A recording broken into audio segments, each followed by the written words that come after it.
Hello guys, welcome to Movie Spectre.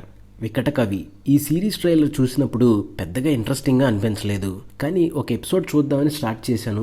మొత్తానికైతే complete చేశాను. Series 1970s బ్యాక్డ్రాప్లో ఉంటుంది. తెలంగాణలోని అమరగిరి అనే విలేజ్లో దేవతల గుట్ట అనే ప్లేస్కి వెళ్ళిన వాళ్ళందరూ వాళ్ళ మెమరీని లాస్ అయిపోతారు. డిటెక్టివ్ రామకృష్ణ ఈ మిస్టరీ అంటూ తెలుసుకోవడానికి ఆ ఊరు వెళ్తాడు. ఇంతకీ రామకృష్ణ మిస్టరీని కనుక్కున్నాడా? అసలు ఆ ప్లేస్లో ఏముంది? ఎందుకు మెమరీ లాస్ అయిపోతున్నారు? దీని వెనక ఉన్నది ఎవరు? ఇలాంటివి తెలియాలంటే సిరీస్ చూడాలి. First Telangana detective thriller series ఇది. ప్రదీప్ మద్దాలి ఈ సిరీస్కి డైరెక్టర్. సిరీస్ అయితే మంచి ఇంట్రెస్టింగ్ సీన్తోనే స్టార్ట్ అవుతుంది. తర్వాత కొంచెం స్లో అనిపించినా ప్రతి ఎపిసోడ్లో ఏదో ఒక ఇంట్రెస్టింగ్ పాయింట్తో ఎంగేజింగ్గానే ఉంది. 4th ఎపిసోడ్లో వచ్చే ఫ్లాష్ బ్యాక్ సీన్స్ కొంచెం ల్యాగింగ్గా ఉన్నాయి. క్లైమాక్స్ కూడా బాగానే డిజైన్ చేశారు. మెయిన్గా కామెడీ ఉండాలని, ఫైట్లు ఉండాలని, సాంగ్స్ ఉండాలని కావాలని ఏది ఇరికించలేదు. లాస్ట్లో దీనికి సీక్వెల్ కూడా రాబోతుందని హింట్ ఇచ్చారు.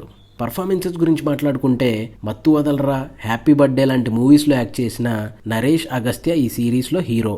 సిరీస్ మొత్తం తన చుట్టూనే తిరుగుతుంది. బాడీ లాంగ్వేజ్, యాక్టింగ్ అన్నీ పర్ఫెక్ట్గా ఉన్నాయి. అలాగే తారక్ పన్నప్ప, షిజు మీనన్ కూడా వాళ్ళ రోల్స్ని జస్టిఫై చేశారు.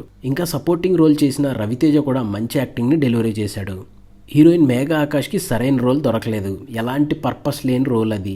టెక్నికాలిటీస్ గురించి మాట్లాడుకుంటే షోయబ్ సిద్దికి సినిమాటోగ్రఫీ ఎక్సలెంట్గా ఉంది. 1970s బ్యాక్డ్రాప్ని పర్ఫెక్ట్గా ప్రజెంట్ చేశారు. అజయ్ అరసాడ బ్యాక్గ్రౌండ్ స్కోర్ కొన్ని చోట్ల తప్ప మోస్ట్లీ వర్కౌట్ అయింది. సాయిబాబు తలారి ఎడిటింగ్ వర్క్ ఇంకొంచెం బెటర్గా ఉండాల్సింది. కొన్ని అన్నెసరీ సీన్స్ని ట్రిమ్ చేసుంటే ఇంకా బాగుండేది. సిరీస్లో విఎఫ్ఎక్స్ వర్క్ కూడా డీసెంట్గానే ఉంది. Production values and art work ఎక్సలెంట్గా ఉన్నాయి. సిరీస్లో ప్లస్లు అయితే స్టోరీ, డైరెక్షన్, మైనస్లు అయితే అక్కడక్కడ కొంత ల్యాగింగ్గా ఉండడం. ఓవరాల్గా సిరీస్ని ఒక డీసెంట్ వాచర్ అని చెప్పొచ్చు. సిరీస్ G5లో తెలుగు, తమిళ్ లాంగ్వేజెస్లో స్ట్రీమింగ్ అవుతుంది. థ్రిల్లర్ సిరీస్ని ఇష్టపడే వాళ్ళు ఈ వీకెండ్ చూసేయండి. సిరీస్లో ఎలాంటి అడల్ట్ లాంగ్వేజ్ కానీ, అడల్ట్ సీన్స్ కానీ లేవు. ఫ్యామిలీతో కూడా చూడొచ్చు. So that's it guys. ఈ రివ్యూ మీకు నచ్చితే లైక్ చేయండి. ఇలాంటి మరిన్ని రివ్యూస్ అండ్ మూవీ అప్డేట్స్ కోసం మన ఛానల్ని సబ్స్క్రైబ్ చేసుకొని బెల్ నోటిఫికేషన్ ఆన్ చేసుకోండి.